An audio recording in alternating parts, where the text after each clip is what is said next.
Buenas tardes para todos los que están acá en la sala llegando. Bueno, el día de hoy vamos a presentar a Kelly Padilla. Kelly es geóloga de la Universidad de Barcelona. Está terminando su maestría en la Universidad de Valencia, ¿me confirmas? Sí, la Universidad Internacional de Valencia. La Universidad Internacional de Valencia. Ella es cartagenera, tú eres cartagenera, ¿no? Sí, así es. Y pues ha hecho, digamos, ha participado en múltiples actividades, digamos, ahorita nos estaba contando pues que ha abarcado muchos campos en geomorfología, mineralogía, hidrogeología, geotecnia, cartografía y principalmente pues ha estado trabajando los últimos años sobre todo en geología planetaria. Kelly, muchas gracias por haber aceptado pues, participar acá en el coloquio por segunda vez. Kelly, cuando terminó su trabajo de grado, lo presentó hace casi 2 años, creo. Sí, así es. Y el día de hoy pues la volvemos a tener, ya más madura, ya con más pergaminos. De verdad, un placer que vengas aquí al coloquio de la Universidad del Norte. Entonces, pues te dejo con el público. Perfecto. No, bueno, muchísimas gracias, Felipe, por esa introducción y por supuesto por esta invitación. Es para mí un verdadero placer participar una vez más en estas jornadas de coloquios que realiza el Departamento de Física y de Ciencias de la Universidad del Norte. Bueno, también aprovecho para felicitarles por conservar este tipo de actividades que, a pesar de la situación que estamos viviendo en todo el mundo con la pandemia, pues es muy positivo que en medio de muchas limitaciones y quizás la poca presencialidad, pues se sigan realizando de alguna manera estas jornadas que siempre generan un aporte significativo al conocimiento de muchos. Así que gracias y fantástico. Y bueno, nada, buenas tardes a todos.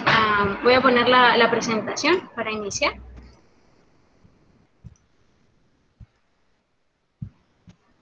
Si quieres, te recomiendo que apagues cámara. Listo. Sí. Si quieres, apaga cámara para que fluya mejor. Vale, perfecto.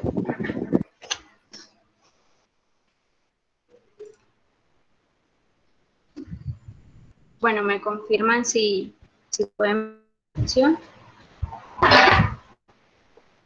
Todavía está en negro. Sí. Listo, ya apareció. Ah, vale. ¿Apareció? Sí, ya estamos viendo el PowerPoint. Perfecto.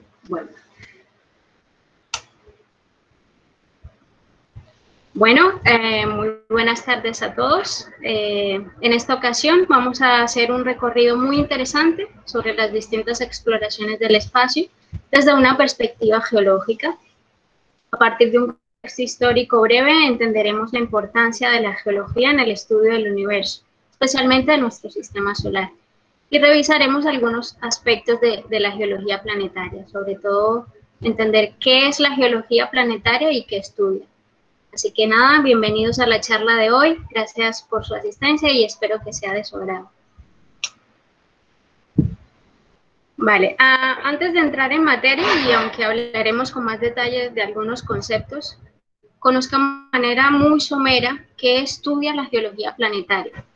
Primero, la geología planetaria tiene diversas terminologías. Se le conoce también como astrogeología o exogeología y a grandes rasgos comprende el estudio geológico de los diferentes cuerpos celestes que conforman nuestro sistema solar, desde la misma perspectiva en la que es aplicado al estudio de la Tierra. ¿Qué tipo de cuerpos se estudian? Porque, por ejemplo, no todos los cuerpos se pueden estudiar a nivel geológico. La geología planetaria pues se dedica a estudiar aquellos cuerpos que también presentan una superficie sólida y esto abarca desde algunos planetas, planetas enanos, satélites naturales, asteroides, cometas, meteoroides y meteoritos, ¿vale? Entonces nos quedamos, digamos, con esa idea general. Muy bien, observen estas escenas. Se trata de una serie llamada Mars, realizada por National Geographic. Si bien no son una realidad actual, se trata del proyecto más ambicioso a futuro de todas las instituciones de investigación espacial. Y no es solo un deseo de las agencias espaciales. Millones de personas sueñan y aspiran con ser parte de alguna misión tripulada a Marte. Muchos de ustedes quizás tienen ese deseo. Y asimismo, muchos de ustedes, además, digamos, de la ilusión, tienen los conocimientos y las capacidades como geólogos o futuros geólogos para hacer una valiosa contribución a las misiones in situ en Marte. Muy bien. A lo largo de la historia, gracias especialmente al avance tecnológico, todos aquellos, digamos, puntos de luz apreciables en el cielo nocturno han ido adquiriendo mayor detalle, aportando una gran riqueza al conocimiento astronómico. En estas imágenes, por ejemplo, vemos los primeros dibujos realizados por Galileo Galilei de la Luna en 1610 y por Huygens de Marte en 1659. Son dibujos realizados de ambos cuerpos mientras fueron observados con un telescopio. La imagen siguiente de la Luna es la primera fotografía que fue tomada en 1893 por Louis Daguerre, el primer divulgador de la fotografía.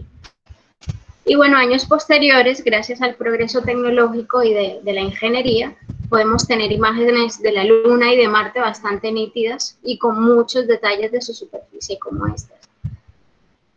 Perdón. Con esto, pensemos que la astronomía es precisamente la ciencia que estudia la estructura y composición del universo. Y en un principio, este estudio solo es posible mediante la observación de esos pequeños puntos luminosos en el cielo, bajo la exploración a simple vista o de una persona, o la observación mediante instrumentos básicos como el telescopio. Bueno, en tanto que estos instrumentos han ido evolucionando, así como su capacidad de observar desde el espacio, hemos podido tener datos más precisos sobre ciertos elementos. Y de la búsqueda, digamos, para descifrar varios procesos y fenómenos en el universo, ha surgido la necesidad de establecer nuevos dominios interdisciplinarios, muy especializados, que van desde la astrofísica, la astrobiología, la astroquímica, la astronáutica, la cosmología, entre muchas otras, hasta llegar también a generar la astrogeología. Los estudios interdisciplinarios generan ahora enormes cantidades de volúmenes de datos científicos, muy novedosos, lo que antes pues, era impensable.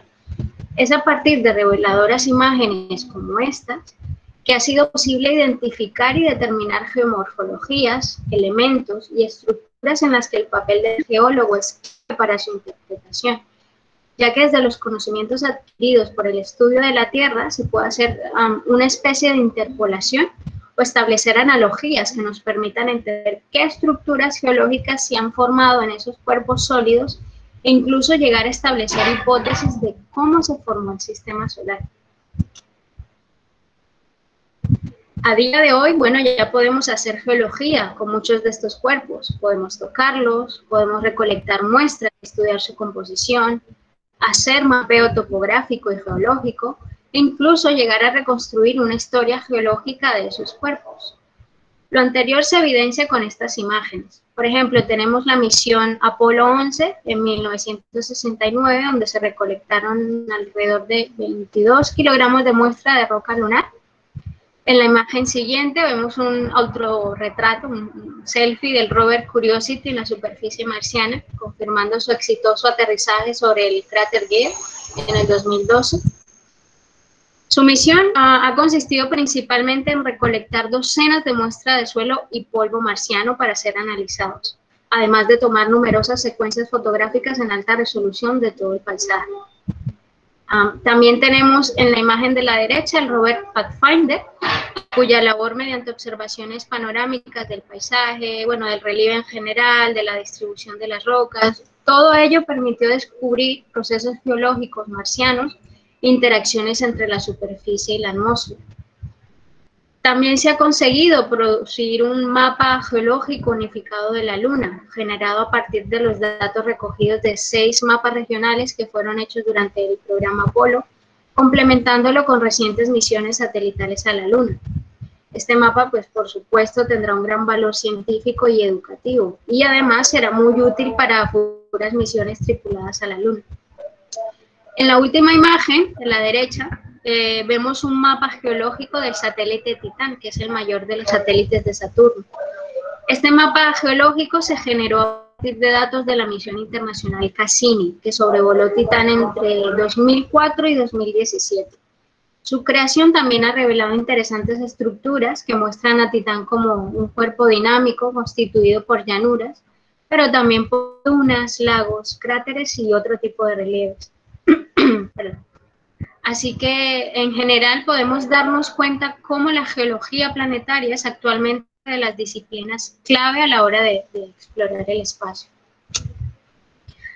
Aunque desde hace mucho tiempo hemos oído hablar o leído sobre cráteres lunares y asteroides que se acercan a la Tierra, sobre meteoritos o enormes volcanes en Marte, a pesar de todo ello, la geología planetaria es una ciencia muy joven que nace prácticamente en los años 60, podría decirse que con el inicio de la carrera espacial, donde especialmente la Unión Soviética y Estados Unidos mantenían una competencia intensa con quién conquistaba primero el espacio. Y bueno, los viajes tripulados a la Luna pues fueron el espectáculo mediático de aquel entonces.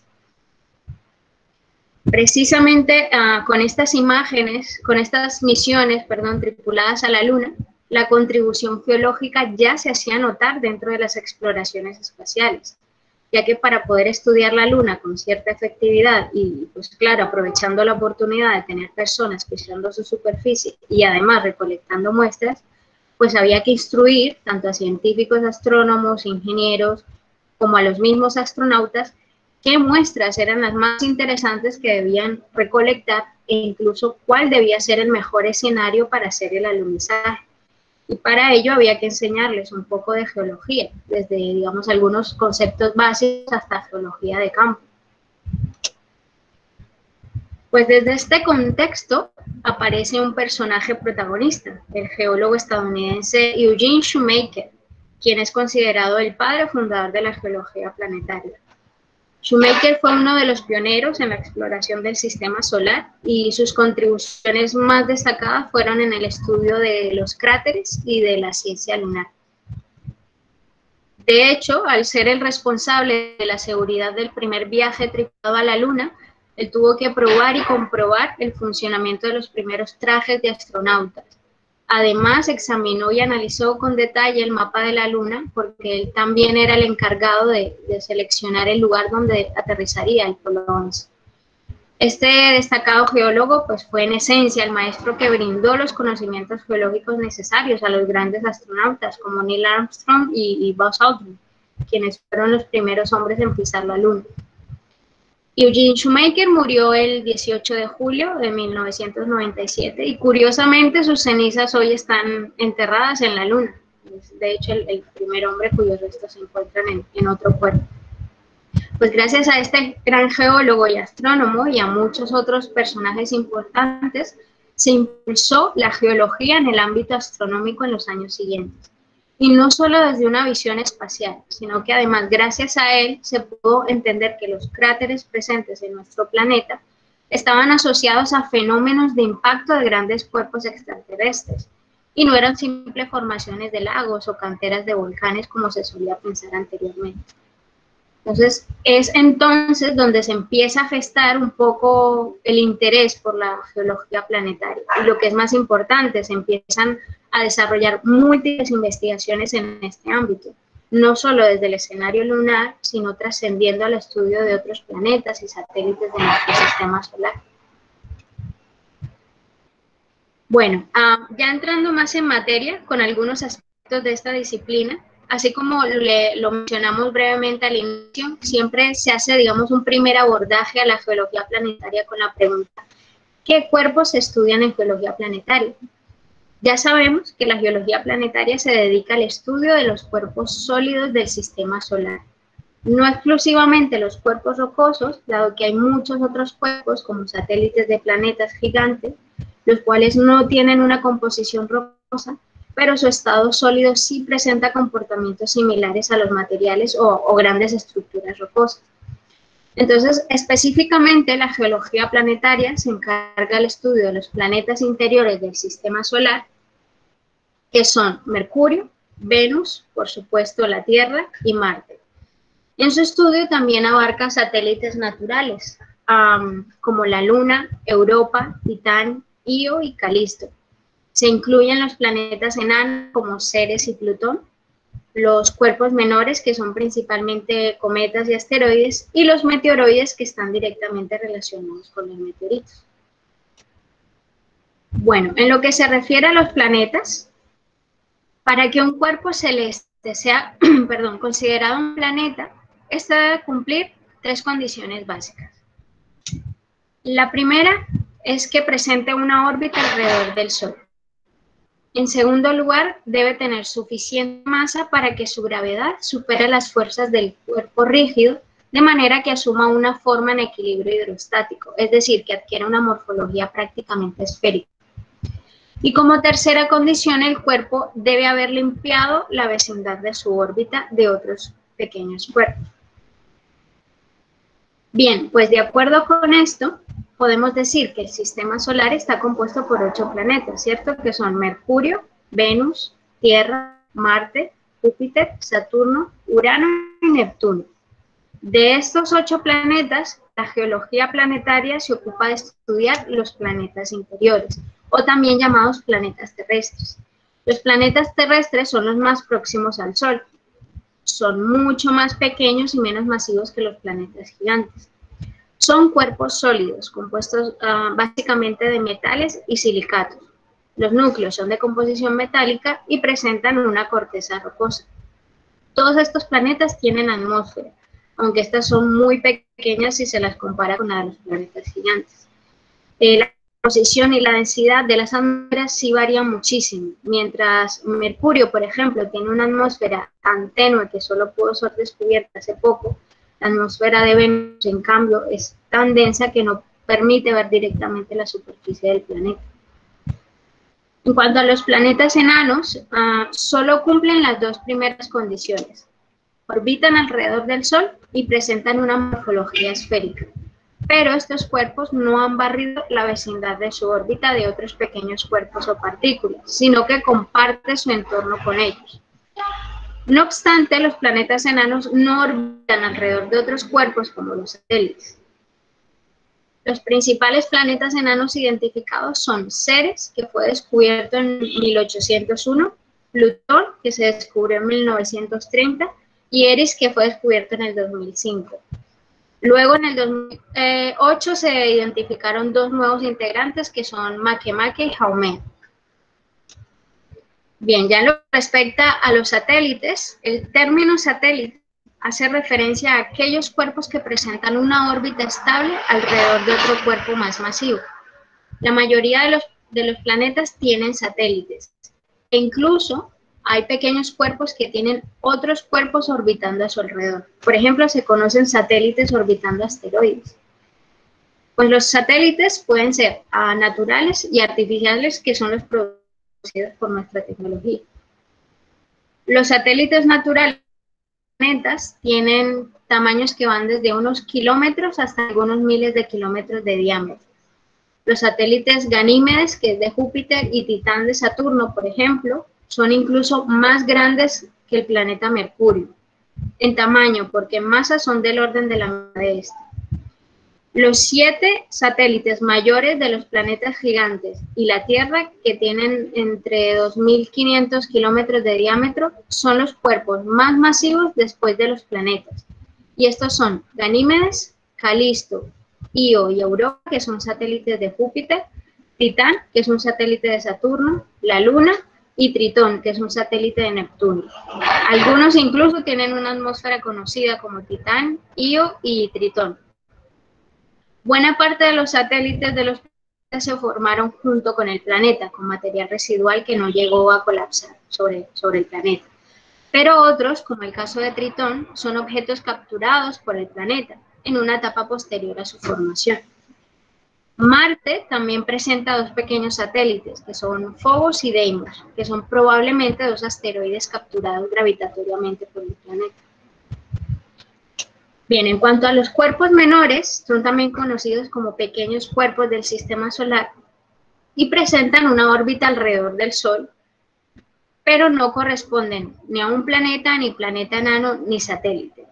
Estos cuerpos son innumerables y presentan tamaños que van desde los 2000 metros de diámetro hasta fragmentos de entre 10 metros y pocas milésimas de milímetro o incluso micras. Con estas características nos encontramos entonces como pequeños cuerpos a los asteroides, cometas, los meteoroides y podríamos llegar a incluir el polvo cósmico. Estos pequeños cuerpos están distribuidos en todo el espacio circundante al Sol y hasta aproximadamente la mitad de la distancia a la estrella vecina más cercana. Se encuentran agrupados en tres regiones principales: el cinturón principal, el cinturón transneptuniano y la nube de Oort. El cinturón principal de asteroides se ubica entre Marte y Júpiter, donde se encuentra la enorme mayoría de los asteroides. El cinturón transneptuniano es también una región en forma de anillo que se extiende hasta unas 50 veces la distancia Tierra-Sol y está poblado por los objetos conocidos como objetos transneptunianos, que son cuerpos compuestos de hielo, básicamente de agua, y silicatos primitivos. A esta región también se le conoce como cinturón de Kuiper. Luego está la nube de Oort, que es una extensa región esférica que rodea el Sol y se extiende hasta donde la influencia gravitatoria de la estrella deja de ser dominante, que se estima que es entre 1 y 2 años luz. Bueno, en cuanto a los cuerpos pequeños del sistema solar están los asteroides y los cometas. Los asteroides son restos rocosos de cuando se formó el sistema solar. Pueden ser desde un simple montón de escombros hasta complejas mezclas de metales o compuestos de carbono y silicio. Los asteroides más grandes son más o menos esféricos, pero los que tienen diámetros menores de más o menos 160 kilómetros pues tienen formas alargadas o irregulares. Aquellos asteroides que se encuentran en el cinturón principal presentan perturbaciones gravitatorias debido a los planetas vecinos, sobre todo entre Marte y Júpiter. Muchos de estos cuerpos menores son atraídos y prácticamente succionados por Júpiter, por lo que este resulta ser un escudo importante a favor de la protección de la Tierra. Los cometas, en cambio, se componen principalmente de roca, polvo y hielo. En general, estos cuerpos presentan trayectorias elípticas muy excéntricas, por lo que presentan periodos muy largos y en algún punto llegan a acercarse considerablemente al Sol. Muchas de las trayectorias de los cometas son predecibles y para algunos cometas que se desplazan en órbitas cercanas a la Tierra y que pueden representar, por tanto, cierta amenaza, pues su trayectoria puede ser pronosticada y controlada. Los cometas, al igual que los asteroides, no poseen luz propia, entonces la cantidad que reflejan de la luz que incide sobre ellos no es muy significativa. Entonces, a grandes distancias de la Tierra, desde una observación óptica, no es fácilmente detectable. Sin embargo, cuando estos cuerpos se acercan al Sol, es más fácil detectarlos debido a esa textura porosa y la composición en hielo que presentan, porque en zonas cercanas al Sol, pues los cometas se calientan y en consecuencia se desprenden grandes cantidades de gas y polvo, generando una cobertura que se conoce como coma o cabellera. Con la incidencia de la luz, pues esta coma brilla, dejando a la vista un rastro gaseoso de más de miles de kilómetros. Bueno, los meteoritos. Para conocer los meteoritos, vámonos a una escala mayor en el espacio. Ubiquémonos, por ejemplo, en los asteroides. Algunos asteroides a lo largo de su existencia han seguido experimentando procesos de colisión entre ellos o contra otros planetas, generando nuevos fragmentos, ya sea del planeta y o del mismo asteroide. En cualquier caso, estos nuevos fragmentos más pequeños quedan dispersos orbitando por el espacio bajo las influencias gravitatorias de los planetas y del Sol. A estas partículas de roca más pequeñas se le conoce como meteoroides. Bueno, cuando un meteoroide se acerca mucho a la Tierra y consigue introducirse en la atmósfera, la fricción que se produce con los gases atmosféricos lo calienta al punto que el meteoroide emite una luz incandescente conocida como meteoro. Así se le llama el fenómeno lumínico. Entonces, los meteoros más brillantes son llamados bólidos o superbólidos, definidos así en función de su tamaño. Pues bien, si el meteoro no se desintegra completamente, la porción que queda alcanza la superficie de la Tierra y es entonces este fragmento final lo que se considera un meteorito, ¿vale? Entonces, los meteoritos son fragmentos de roca procedentes de otros cuerpos astronómicos, tales como asteroides, cometas y otros planetas, que han sobrevivido al tránsito y la interacción con la atmósfera de la Tierra, alcanzando su superficie. Los meteoritos son elementos clave en el aporte del conocimiento del universo, puesto que al ser considerados como pequeños fósiles, pueden ser una herramienta muy eficiente a la hora de entender el origen de la Tierra e incluso de todo el sistema solar, porque ellos proporcionan especialmente información mineralógica desde una escala tanto espacial como temporal, de todos aquellos eventos que ocurrieron durante la formación del sistema solar. Son además muestras espaciales de otros cuerpos, pero son más accesibles para ser analizadas con detalle directamente en los laboratorios.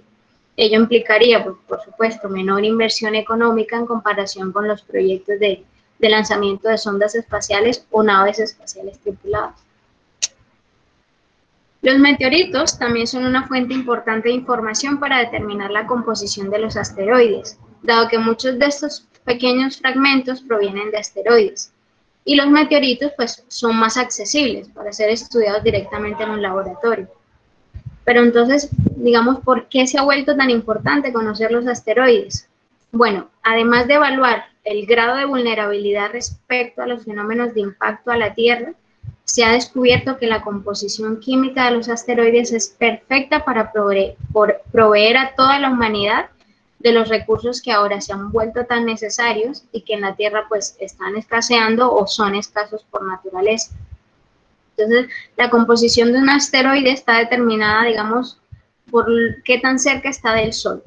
Así, los asteroides más alejados al Sol, por lo tanto, se encuentran en la zona exterior del cinturón principal de asteroides, están compuestos en su mayoría de carbono y en menor abundancia de nitrógeno, hidrógeno y oxígeno. Son los conocidos asteroides tipo C.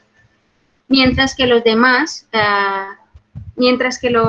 más cercanos al Sol, que de hecho son más frecuentes en las regiones interiores del cinturón principal, son los tipo S y están formados por rocas de silicio.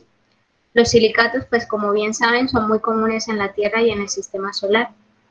Este tipo de asteroides también están formados, por tanto, por oxígeno y silicio, los elementos número 1 y número 2 más abundantes de la corteza terrestre. Además, tienen un tipo meteorito que se le parece su composición, que son las condritas. Los asteroides metálicos, que ocupan una posición intermedia dentro del cinturón principal, se componen en mayor proporción por hierro, seguido de una mezcla de níquel, iridio, paladio, platino, por oro, magnesio y otros metales preciosos como el osmio, el rutenio y el rodio.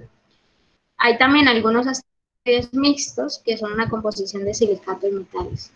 Entonces, como observan, muchos de los metales escasean en la corteza terrestre y que son ahora indispensables para la industria moderna, son muy abundantes en los asteroides. De hecho, actualmente hay creada una empresa llamada Planetary Resources, cuyo objetivo es, en un futuro no muy lejano, poder extraer de los asteroides todos estos recursos pues, para satisfacer las necesidades de la sociedad. Bueno, esto es muy interesante y genial, pero ¿cómo se estudia algo que está tan lejos de la Tierra? Pues bien, a grandes rasgos, se ha hecho geología planetaria de formas muy variadas, según sea el objetivo, la inversión económica, el equipo de científicos. Teniendo en cuenta muchos aspectos, pues se ha optado por generar programas de investigación desde Tierra o fuera de ella. Así se ha podido realizar estudios desde potentes telescopios en Tierra hasta el envío de sondas espaciales con múltiple instrumentación avanzada, el lanzamiento y aterrizaje de vehículos de exploración espacial a otros planetas y misiones tripuladas. Con ello se ha podido recopilar una cantidad significativa de datos, lo que ha permitido generar, digamos, el conocimiento sobre muchos de los cuerpos celestes del sistema solar que antes desconocíamos por completo. Podemos mencionar que cumplir con los objetivos científicos asociados con la geología planetaria requiere que haya una planificación considerable, puesto que esta disciplina depende sobre todo de las misiones de naves espaciales asociadas con programas nacionales e internacionales de exploración del sistema solar. Y es que la razón es simple: las grandes distancias entre la Tierra y otros objetos del sistema solar hacen necesaria que las observaciones sean en alta resolución espacial. Y esto lo cumplen en gran medida las sondas espaciales que vuelan cerca de los objetos o que se colocan, digamos, en órbitas alrededor de ellos. Por lo tanto, las observaciones in situ requieren, por otro lado, las observaciones in situ requieren vehículos exploradores colocados en la superficie del planeta y el satélite, pero ya estas misiones espaciales requieren una base mucho más grande, un apoyo financiero y todo un programa muy bien desarrollado. Desde este contexto, existen ciertas estrategias basadas en la ciencia para diseñar y materializar las misiones a los planetas y otros cuerpos, siguiendo, digamos, una tendencia general. Entonces, como punto básico está la necesidad de hacer un reconocimiento inicial a escala global de un objeto dado, seguido de observaciones locales sistemáticas y más detalladas, y luego, si es posible, in situ, hacer mediciones en la superficie. Luego, el retorno de muestras a la Tierra ya se suele considerar un objetivo más a largo plazo, y para ello pues tienes que tener en cuenta los costos que van a aumentar muchísimo, desde el sobrevuelo hasta el orbitador y las misiones de aterrizaje.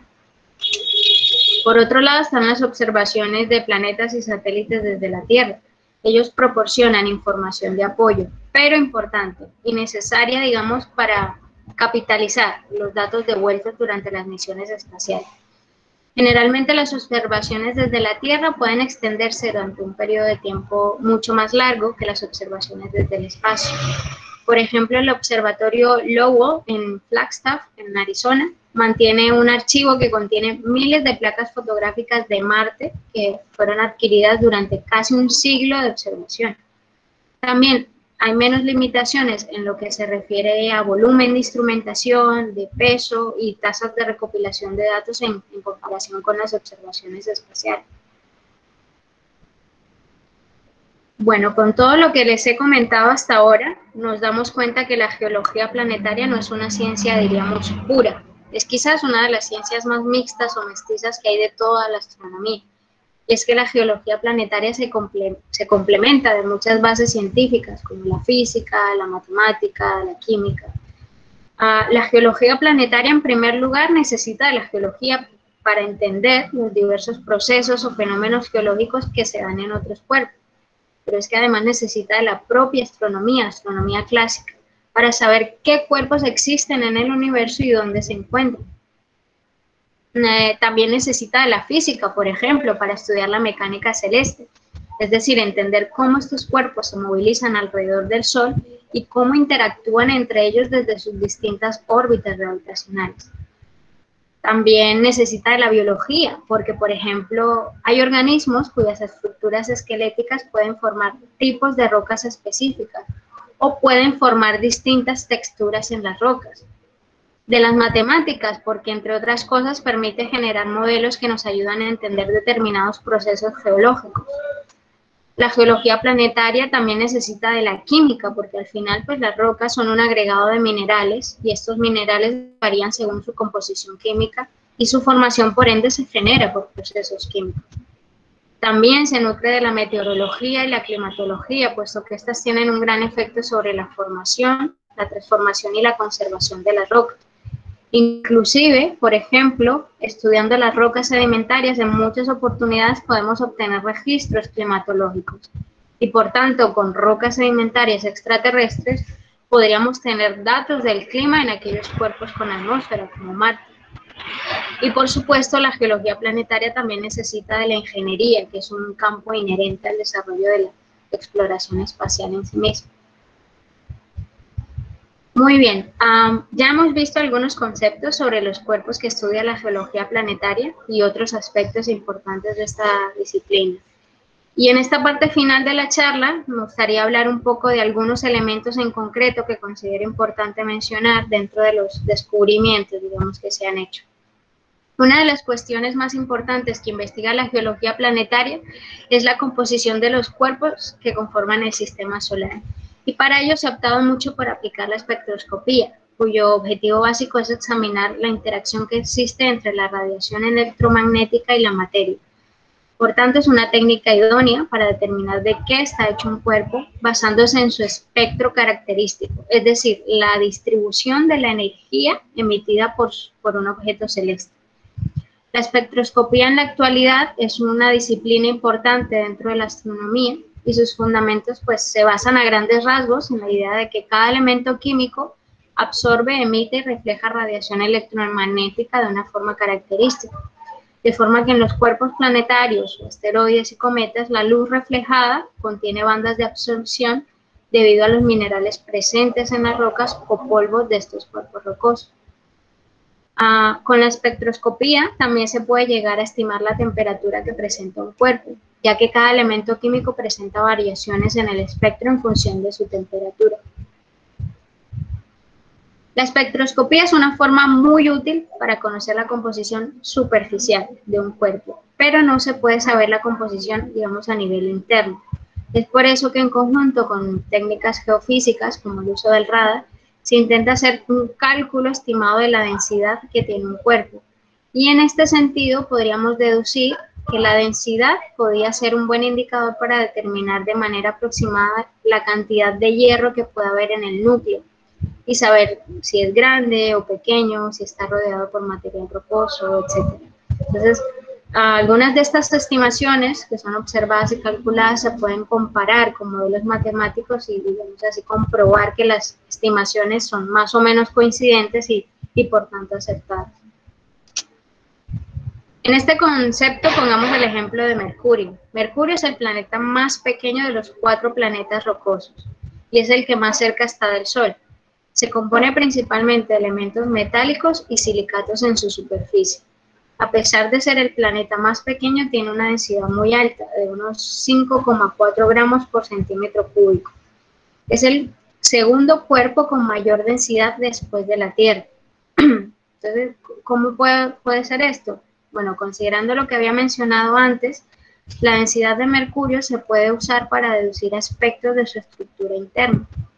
Si se la compara con la densidad de la Tierra es elevada porque tiene más masa que Mercurio, por lo tanto hay cierto efecto gravitatorio que digamos que comprime los materiales. En cambio, Mercurio es menos masivo, sus regiones interiores no presentan tanta compresión. Entonces, lo que puede explicar que Mercurio sea tan denso es la existencia de un núcleo que ocupe gran parte del planeta y que además contenga hierro o aleaciones metálicas en proporciones significativas. Muchos geólogos consideran que este gran núcleo de Mercurio además está fundido, lo que explicaría la existencia de su campo magnético que ya ha sido detectado. Otro aspecto importante es en el ámbito de la sismología y vulcanismo. La sismología conlleva, como saben, al análisis de la propagación de las ondas sísmicas producidas artificialmente sobre un terreno a partir de la generación de ondas elásticas sobre la superficie, la transmisión a través del subsuelo y luego la detección de las señales sísmicas, lo que nos permite al final obtener una imagen del terreno en base a las propiedades elásticas de los materiales que lo constituyen y deduciendo también la geometría de las estructuras geológicas en profundidad. En este sentido, los sismómetros son instrumentos que también nos han permitido detectar y medir terremotos. Desde este contexto, reflejado en las exploraciones espaciales que se han hecho hasta ahora, se encuentra la misión de la sonda InSight, realizada por la NASA, que fue enviada a Marte. La sonda, que aterrizó en el 2018, desplegó un sismómetro sobre la superficie marciana y además tenía como objetivo medir la temperatura del subsuelo mediante una sonda de calor excavadora que la llamaron TOPO, y pretendía medir la cantidad de flujo de calor del interior del planeta. Desafortunadamente, el dispositivo que iba a perforar la superficie, él debía alcanzar unos 5 metros de profundidad, pero solo consiguió perforar unos 40 centímetros como máximo. El dispositivo robotizado incluso realizó varios intentos aplicando hasta unos 500 golpes en la superficie durante varios días, pero nada, no tuvo éxito. la misión se dio por finalizada y no fue del todo exitosa. Sin embargo, con el sismómetro sí se ha podido detectar hasta ahora más de 100 terremotos.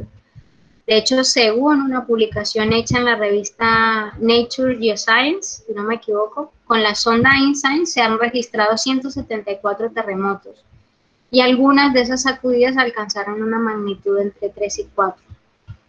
Con esta misión, a pesar, digamos, de considerarse un fracaso, se pudo confirmar que Marte no tiene una tectónica de placas como la hay en la Tierra.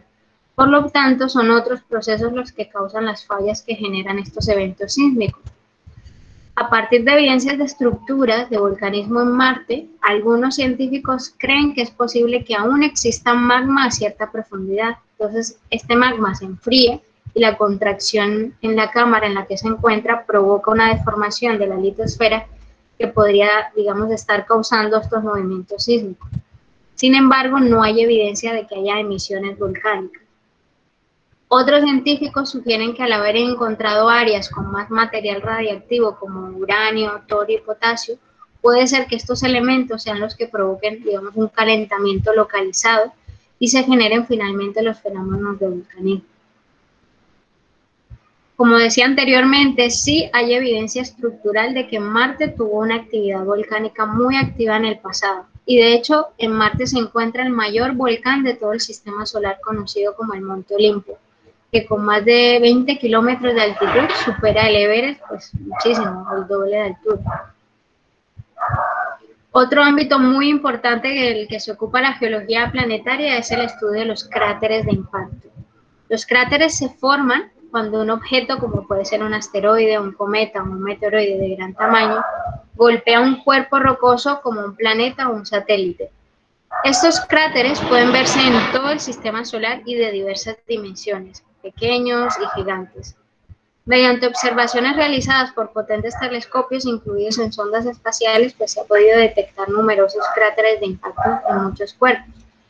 Por ejemplo, en la imagen de arriba superior vemos a Mimas, que es un satélite de Saturno, con un gran cráter de impacto de unos 139 kilómetros de diámetro. Es muy llamativo, de hecho hace recordar a la Estrella de la Muerte de Star Wars.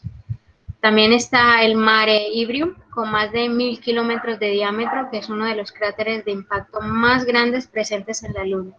Y se cree que se formó tras la colisión de un protoplaneta durante una etapa, digamos, de bombardeo intenso. En la imagen de la mitad tenemos el cráter Rembrandt en Mercurio, con 700 kilómetros de diámetro, identificado por la sonda Messenger en la NASA en 2009. Así que miremos donde miremos, en el sistema solar hay muchísimos cráteres. Y en la Tierra, por supuesto, también los hay, aunque muchos de ellos han sufrido grandes transformaciones o ya no son visibles debido al desgaste causado por la erosión del suelo, la lluvia y los terremotos que lo han cubierto o erosionado o han erosionado los cráteres más antiguos.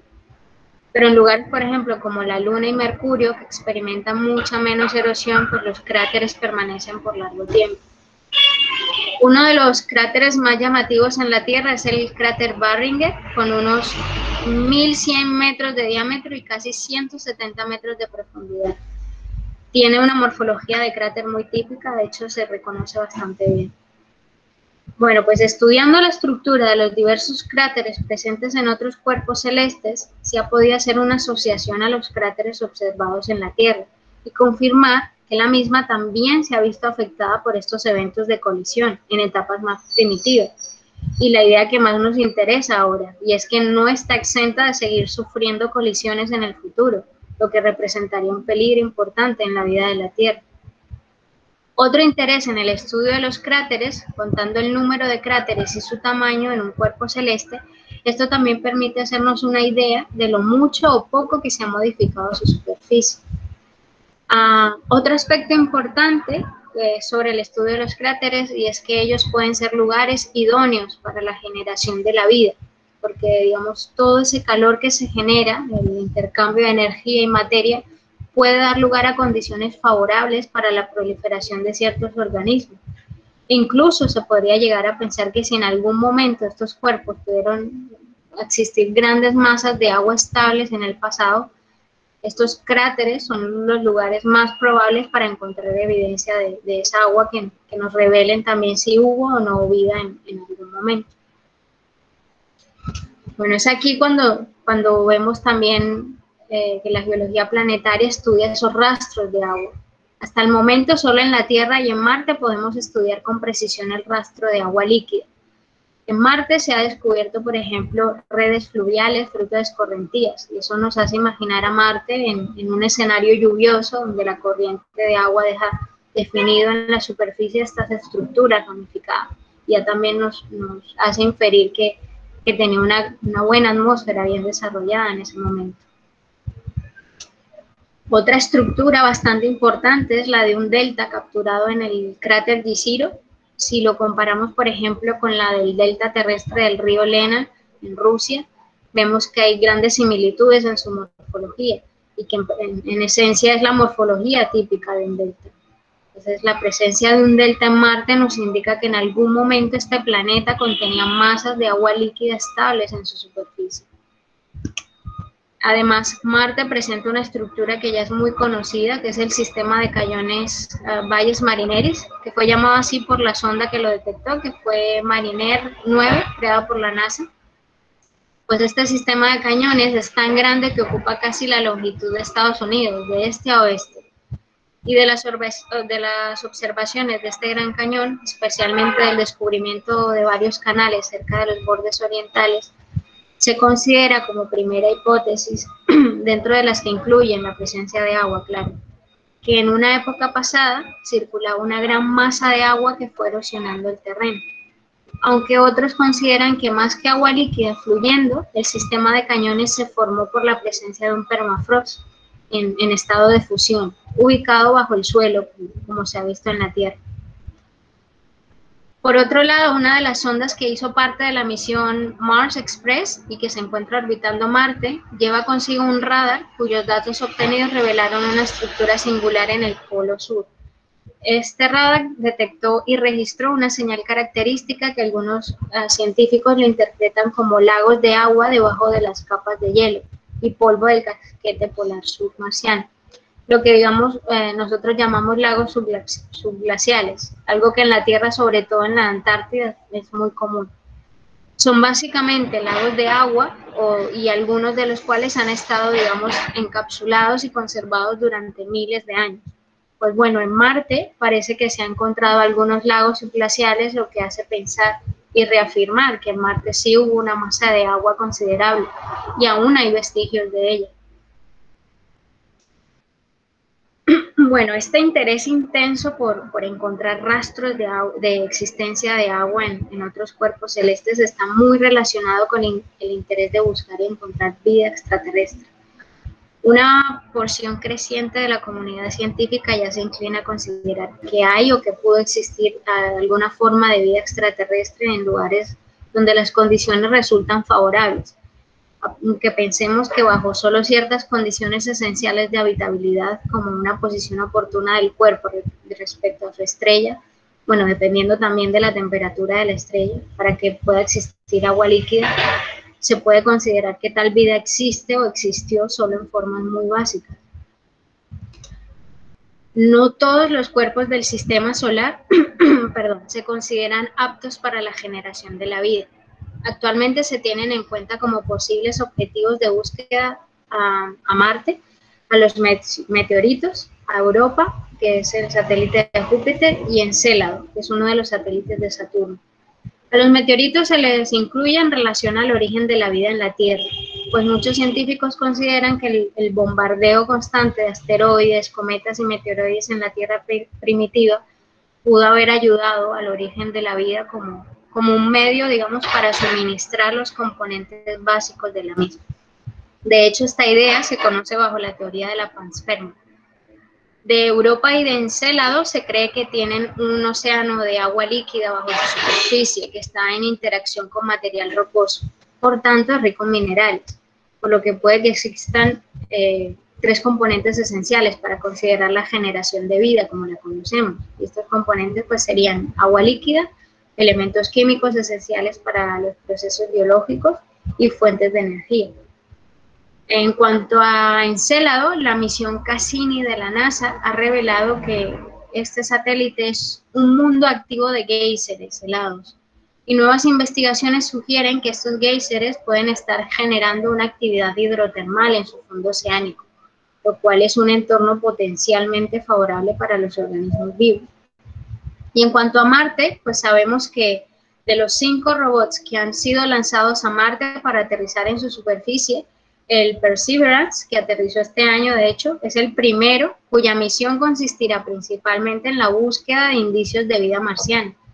Este rover está equipado con 7 potentes instrumentos que le permitirán extraer, recolectar y analizar muestras del suelo marciano, especialmente poder recolectar minerales hidratados, pues eso ya indica que hay agua o que hubo agua. Y además estudiar otros factores del entorno.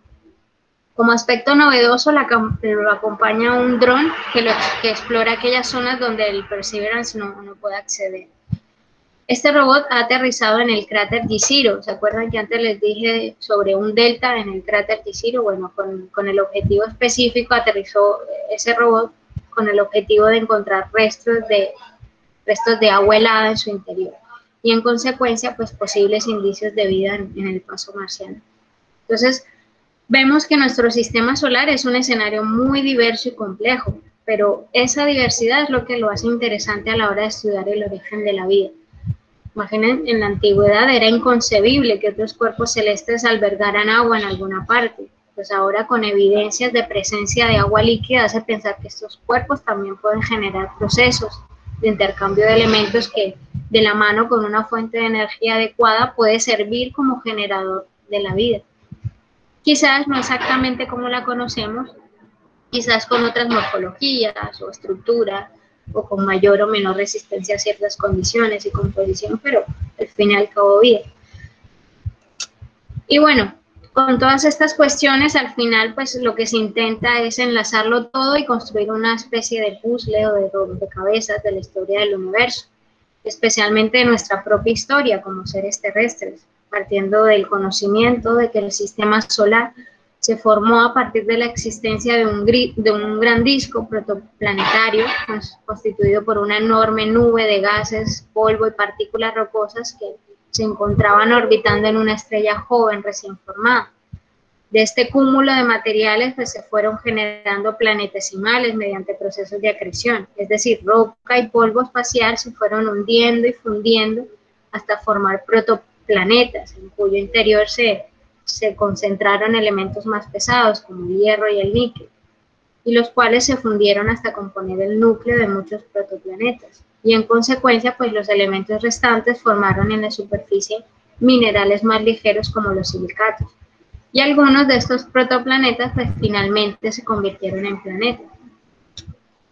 Además de estos planetas formados orbitando alrededor de un sol joven, que uno de ellos tuviera la suerte de encontrarse entre todos en una zona habitable, donde la radiación solar tenía las proporciones adecuadas para producir unos componentes específicos, que luego derivaban en la creación de microorganismos, y que tras un largo desarrollo natural, finalmente se originara una diversidad increíble de seres vivos, incluso que entre ellos una especie extraordinaria capaz de evolucionar anatómica e intelectualmente hasta llegar hasta ser lo que somos ahora. Pues todos los elementos de la geología planetaria al final nos intentan enseñar aspectos del origen del sistema solar, del universo, para intentar reconstruir y llegar a tener una idea cada vez más precisa de cómo pudo haber sido nuestra historia desde el inicio de los tiempos. ¿Cómo es posible que hayamos llegado hasta aquí? Entender por qué sean como son y entender cómo el ser humano esté ahora mismo sobre la Tierra y cómo ha podido por medio de un proceso evolutivo llegar hasta aquí, llegar a construir o descubrir todo lo que conocemos hasta ahora. Y bueno, eso también nos hace pensar y buscar formas de determinar si somos algo extraordinario en el universo o nuestro planeta y nosotros somos uno más de tantos. Que de hecho, entre otras cosas, desde esta incógnita surge el estudio de los planetas extrasolares, a partir de múltiples investigaciones. A día de hoy sabemos que en otras galaxias también hay sistemas solares con sistemas planetarios, y entre ellos hay un planeta o planetas muy parecidos a la Tierra. En efecto, hasta la fecha se han detectado ya 4.000 exoplanetas, es bastante, muy interesante, y algunos ya han llegado a revelar que tienen una atmósfera. Así que la idea de que no somos los únicos seres en el universo, pues está ganando preferencia. Pero bueno, ya ese es otro asunto más profundo y de otro ámbito. Hay muchísimo campo para estudiar, muchísimo campo para comparar con nuevos mundos que vamos descubriendo. Se necesita de muchos geólogos que quisieran estar interesados en estudiar el espacio y que ojalá que algunos de ustedes aquí presentes pues tenga ese interés y se dediquen en un futuro. Y bueno, nada, esto es todo lo que quería comentarles. Creo que es un tema muy interesante y que da mucho para hablar. Hay muchos conceptos o elementos más de esta disciplina y en general de las exploraciones espaciales, pero bueno, para no extenderme, igual espero haberles sembrado la idea más esencial de la geología planetaria, que es un campo muy interesante, muy bonito, y sobre todo nos está permitiendo descubrir muchas cosas sobre nuestra vecindad espacial y nos está dando una perspectiva nueva de nuestro planeta Tierra en el sistema solar y el universo y sobre nosotros mismos como seres humanos. Así que nada, estas son las referencias de la presentación. Y nada más, muchísimas gracias por su atención, por haberse quedado hasta el final. Kelly, muchísimas gracias. De nuevo, pues la calidad de tus presentaciones es impecable y lo vuelves a demostrar por una segunda vez. Estoy seguro que mucha gente va a querer ver el video de tu conferencia después porque fue una cascada de datos lo que nos mostraste y pues estamos de verdad muy agradecidos por haber recibido esta charla, ¿no? Tenemos algunas preguntas acá en el chat. Nos pregunta, ahora se me perdieron.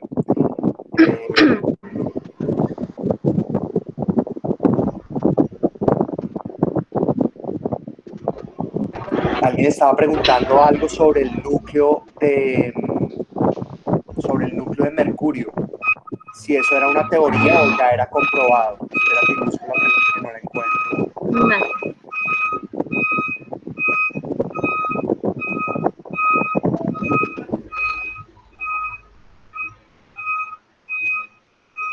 Sí, mira, Wilmar José Torne pregunta, ¿ese concepto de la composición del núcleo de Mercurio es una hipótesis?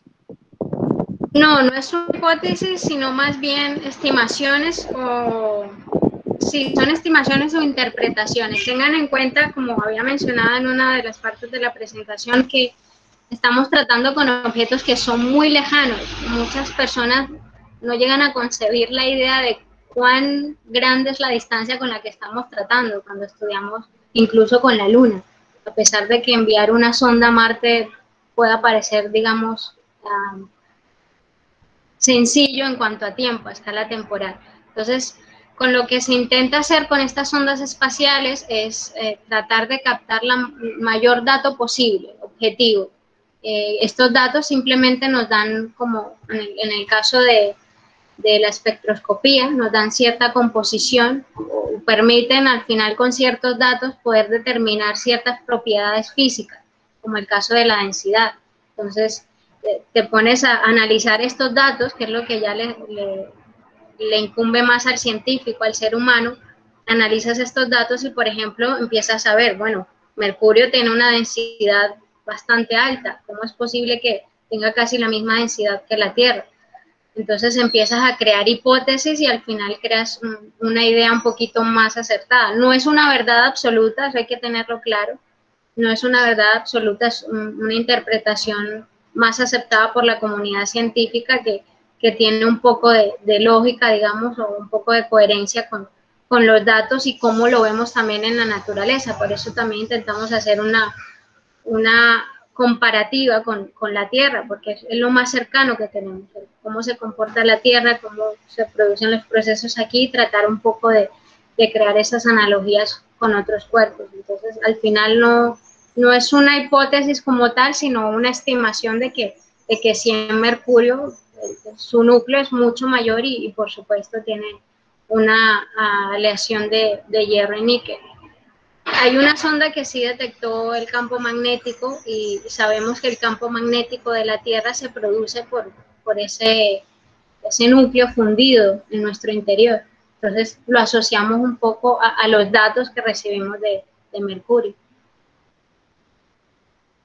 Bueno, perfecto. Daniel Ribón pregunta, entiendo que los planetas rocosos que en los planetas rocosos hay más probabilidad de encontrar vida, pero ¿por qué no también se estudian los planetas gaseosos? Los planetas gaseosos también se estudian, pero tienen una dificultad muy significativa y es su atmósfera. Todo lo que ven, por ejemplo, de Júpiter es atmósfera. Si acaso no tenemos ni siquiera certeza de si hay un núcleo rocoso, un núcleo metálico, no sabemos porque piensen que es una capa bastante densa de partículas de gas y polvo y es difícil enviar una sonda. La sonda prácticamente por la presión o por las tormentas que se generan en Júpiter, pues no sobreviviría. De hecho, no sé si han visto en Júpiter que hay la gran mancha roja, que es un gran círculo naranja, que se ve, lo han puesto mucho en las noticias, y es un huracán, es una tormenta. O sea, imagínense la magnitud de una atmósfera que es el triple o más del triple que de la Tierra. Y si aquí se producen huracanes y tormentas eléctricas y la presión de la atmósfera es bastante importante, pues ha sido difícil al final poder llegar a la superficie de Júpiter y determinar si realmente tiene alguna superficie rocosa. Sí se estudian la atmósfera, un poco la composición de la atmósfera, también con espectroscopía, pero llegar hasta su superficie, si hay, o hasta su núcleo, no se ha podido todavía. Lo que se ha intentado hacer es orbitar cerca de ella y por ejemplo, con planetas como Saturno, que tiene anillos, que esos anillos son prácticamente polvo, hielo y partículas de roca pequeña, y también tiene otras partículas, digamos, más grandes de material rocoso, entonces esto sí es más asequible, digamos, y se puede estudiar mejor. Perfecto. Carlos López pregunta técnica, Kelly, ¿dónde realizas tus presentaciones? O sea, ¿qué app usas? Bueno, uso PowerPoint y últimamente conocí a Canva, que es una herramienta online bastante buena, tiene muchísimas plantillas y bueno, con tu creatividad pues te montas bien la película en la mente y lo desarrollas muy bien con todo esto. Perfecto. Muchos agradecimientos por tu presentación. El director No, del gracias a vosotros. también. Aquí vuelven a preguntar entonces dónde queda la charla. Acá les dejo mi canal de YouTube. A partir del lunes yo creo que ya van a encontrar la charla disponible de Kelly. También hay otra que es más antigua, que está en otro canal, pero yo voy a tratar de poner la antigua también en el canal de YouTube para que la gente pueda ver las dos presentaciones también. No sé si alguien más tiene alguna pregunta.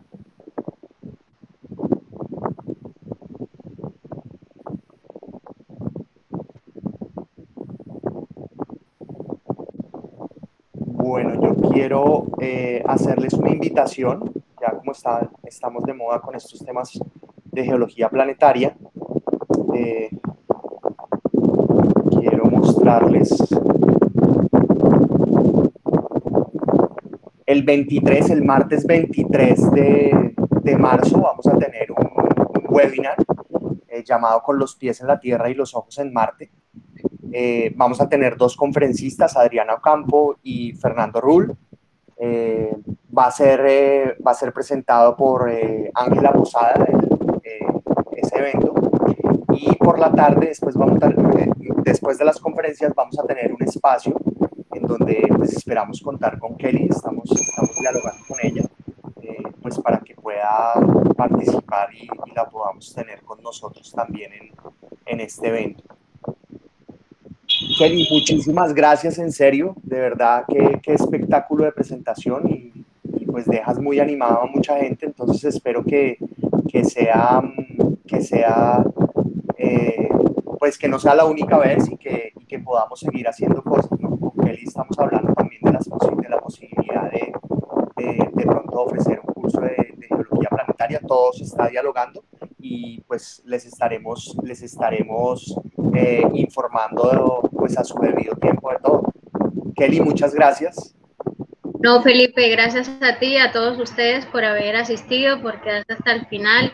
De verdad que es un placer para mí estar aquí participando y también los invito a seguir interesados en este campo que es muy bonito y sé que ustedes tienen las capacidades, la motivación y los conocimientos para aportar muchísimo, porque de verdad se necesitan muchos y qué chévere que muchos colombianos nos sumamos a esos grupos de investigación.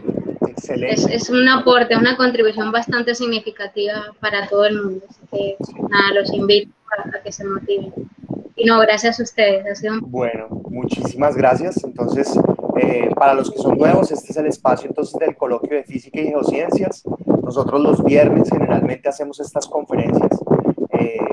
Kelly, pues te cuento que esta ha sido la presentación con más público en este año. Ha sido complicado, excelente. la gente está un poco cansada de conferencias, pero cuando son conferencias así como la tuya, pues la gente se queda hasta el final y no hace más sino querer de pronto volver a ver. Saber más. No, excelente, me alegro mucho. ¿Cómo es tu Instagram? Te están preguntando por acá, si lo puedes poner en el chat. Bueno, de hecho no tenía Instagram, lo abrí hace como 2 días, porque no tenía, no sé cómo funciona, pero si quieren, bueno, me pueden encontrar por LinkedIn, como Kelly Yomar Padilla Montoya. No sé si lo escribiré en el chat. Sí, si quieres puedes ponerlo en el chat.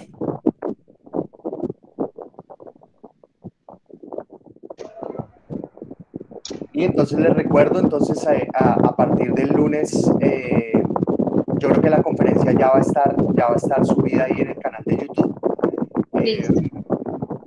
Y pues nada, pues seguimos hablando, Kelly. Claro que sí, Felipe, muchísimas gracias nuevamente. Bueno. Y gracias a todos, un placer. Bueno, muchas gracias. Hasta luego y entonces nos vemos en el próximo coloquio o en el próximo webinar el 23 de marzo. Así es, muchas gracias. Buenas tardes. Hasta luego. Hasta luego.